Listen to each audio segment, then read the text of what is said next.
عورت فطرتاً محبت، خلوص اور احساس سے لبریز ایک ایسا وجود ہے جو دوسروں کی تکلیف پر رو دیتی ہے، یعنی کہ اسے دوسروں کا دکھ محسوس ہوتا ہے اور بہت جلدی محسوس ہوتا ہے، لیکن جب اسے اپنے آنسو بہانے کے لیے کوئی کاندھا نہ ملے، کوئی سہارا نہ ملے، کوئی دلاسا نہ ملے تو وہ ٹوٹنے کی بجائے سنبھلنا سیکھ جاتی ہے۔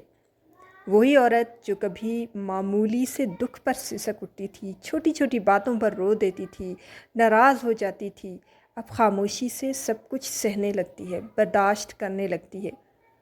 اور یہ خاموشی کمزوری کی علامت نہیں ہے، بلکہ ایک نئی طاقت کی علامت ہوتی ہے۔ Now she is actually getting strength from the pain. Okay? جب وہ ایک بار کسی کے سامنے اپنا بکھرا ہوا دل رکھتی ہے اور جب اسے دلاسا نہیں ملتا تو وہ دل سمیٹ کر ہمیشہ کے لیے چھپا لیتی ہے، یعنی کہ سنبھال کے رکھ لیتی ہے۔ And now she is getting genius.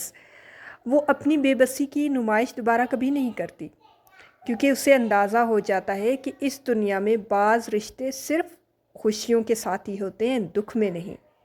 ایک بار وہ اپنی کوئی بات، اپنا درد کسی اپنے سے بانٹنا چاہتی ہے یا شیئر کر بھی دیتی ہے اور سامنے سے ابھی مصروفوں کا جواب آ جائے یا کوئی پازیٹیو رسپانس نہ آئے تو وہی عورت دوبارہ کبھی کسی سے اپنا درد شیئر نہیں کرتی۔ وہ دل کے کھلے دروازے ہمیشہ ہمیشہ کے لیے بند کر دیتی ہے اور خاموشی کی چابی صرف اپنے پاس رکھ لیتی ہے۔ پھر وہ خود کو سنبھالنا سیکھ لیتی ہے، وہ خود کو مضبوط بنانا سیکھ لیتی ہے، وہ روئے بغیر، شکوہ کیے بغیر، سہارا مانگے بغیر جینا سیکھ لیتی ہے، یعنی کہ وہ اپنی جنگ لڑنا خود سیکھ جاتی ہے۔ وہ یہ جان جاتی ہے کہ رشتے، چاہت اور توجہ سب وقتی ہیں۔ تب وہ خود کو اس طرح مضبوط بنا لیتی ہے کہ کوئی طوفان بھی اسے ہلا نہیں سکتا۔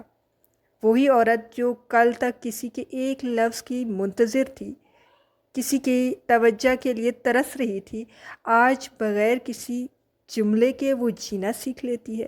بغیر کسی موٹیویشن کے وہ خود اپنے اندر اتنی اسٹرینتھ پیدا کر لیتی ہے، اتنی طاقت پیدا کر لیتی ہے کہ اسے سمجھ آ جاتی ہے کہ how to move in this society. اور تب وہ واقعی کسی کی محتاج نہیں رہتی، وہ آزاد ہو جاتی ہے، دکھ سے، تعلق سے اور اس امید سے بھی کہ کوئی اسے سمجھ لے گا۔ وہ اپنی ہر تکلیف کو انرجی میں کنورٹ کرنا سیکھ جاتی ہے اور وہ یہ جان لیتی ہے کہ کس طرح سے اس پین کو اسٹرینتھ میں کنورٹ کر کے لائف میں آگے موو کرنا ہے، زندگی میں جینا ہے۔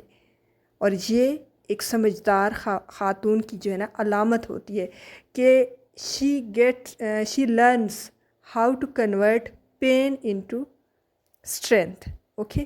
اور یہ بہت مشکل کام ہے، بہت ڈیفیکلٹ کام ہے۔ اگر کوئی انسان یہ سیکھ لے، یہ اسٹریٹجی سیکھ لے کہ کس طرح سے وہ اپنے ڈاؤن ٹرنز کو یا کس طرح سے اپنے مشکل وقت کو ایک انرجی میں کنورٹ کر کے زندگی میں آگے موو کرے اور اس تمام مشکلات کو مثبت وے میں لیتے ہوئے اپنے لیے اس مشکل وقت میں آسانیاں پیدا کرے اور کسی سہارے کو نہ ڈھونڈے، خود اپنی جنگ لڑے، خود اپنی زندگی کی جنگ لڑے، خود اپنے لیے آسانیاں پیدا کرے۔